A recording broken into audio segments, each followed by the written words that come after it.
Okay, Tesla. So I'm thinking of a play on Tesla. Here's what I'm thinking of right now. I'm not thinking of buying shares of Tesla yet. I am thinking of running the poor man covered call on Tesla.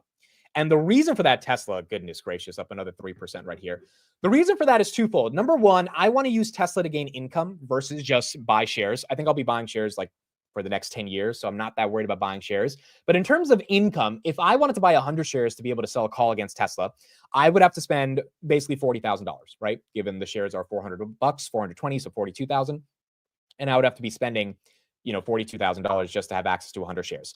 I could buy 3 leaps for the same amount, about 42 grand. And the leaps that I'm thinking of are around about $400 June 2026 leaps. I should have bought them last week because they were at 10 grand a pop. Now they're at like 13 grand, but that's what I was thinking of. And then you could write 3 covered calls against those. So that's what I'm thinking about. Haven't decided to make the decision yet, but that's the play I like on Tesla. The reason for that is because the covered call premiums are absolutely amazing. I mean, you could write a $550 covered call for January 31st, and you'd still get 4%.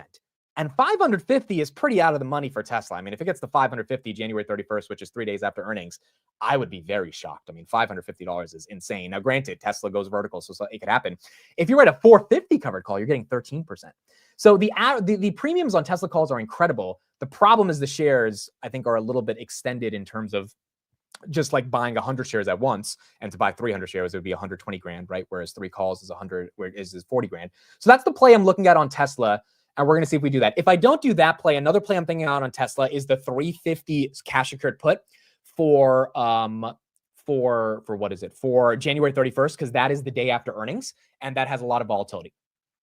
And so that volatility is also very exciting to me, because if Tesla were to tank, then, I would be happy buying those shares at 350. So that's one of the things I'm looking at on Tesla right now. The one thing that scares me about Tesla is how legit is this run? And the reason for that, now they got another upgrade today that we'll talk about in a second.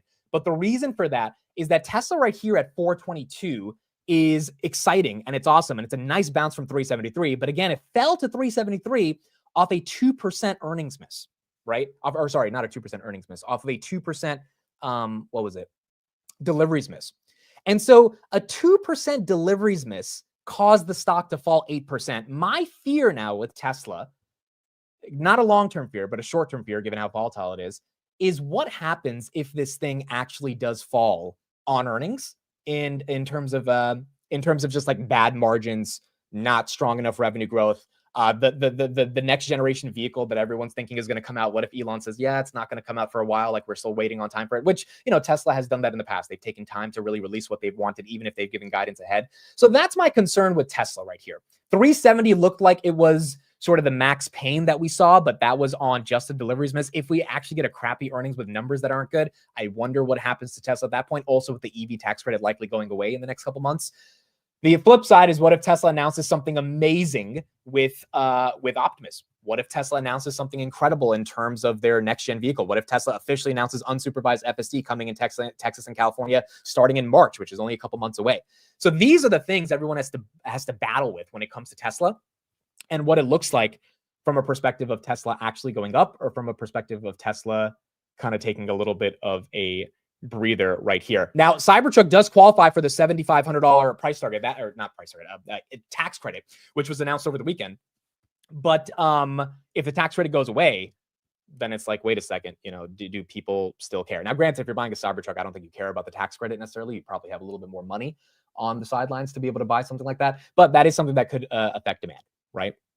And that's something I think we have to think about as well when it comes to Tesla. So look, I don't love it at these levels, given how bad the volatility was off of a deliveries miss. And I think even the bulls have to acknowledge, if the deliveries miss took this thing down 10%, or basically 10% to 373, then there is volatility baked in. However, it's moving green, and maybe it's moving green with the market, or maybe it's moving green because people realize they don't care about deliveries. And I think it's kind of a little bit more about the latter. People care less about deliveries, more about Tesla, the car, the autonomy story, the FSD story, the robotic story, which again, if you think of Tesla as a car company, it's the most overvalued company in the history of the stock market.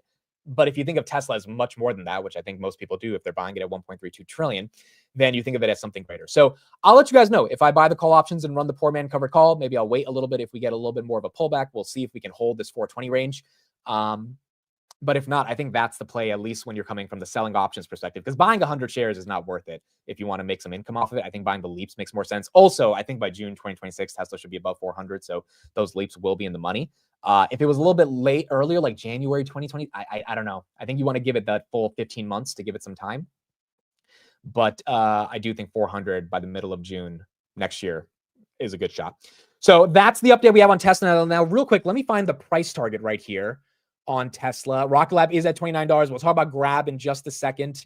Tesla got a $492 price target, I believe.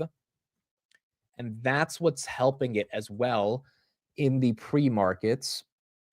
Yeah, Tesla. Oh, it's Stifel. Wow. So this was from the same firm that had it at 411. So think about this. Stifel upgraded them from 350 to 411 4 weeks ago, basically at the beginning of December. After the vehicle's delivery miss of 2%, 10,000 cars, they said, hey, that it kind of sucks, but nonetheless, we're still bullish. The same firm, Stifel, they kept their $411 target. Today, they go up from 411 to 492 after the deliveries miss, which is pretty incredible. So they upgraded it right here. I think, okay, so this is the report from the terminal. We expect more Tesla price target increases, or this is Gary's report. Let me see if I can get the actual Stifel report.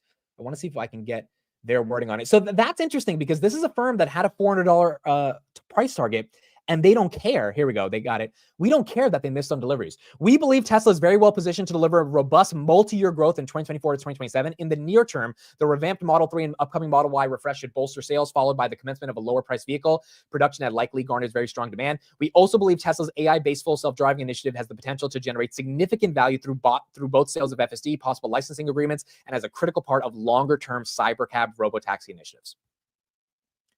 There you go. There you go. So already, I mean, that's very interesting. Stiefel, however you call them. The point is they are bullish on Tesla. They're raising it to damn near $500 even after the deliveries miss.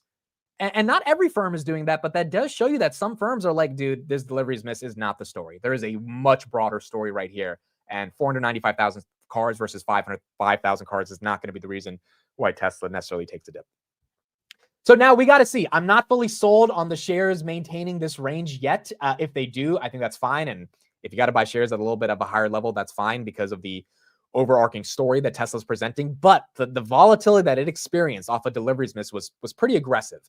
And we got to see if that volatility is actually that bad or if Tesla can withstand that. And that firm price target upgrade to 492 does seem like some parts of Wall Street definitely don't care that much about the deliveries miss.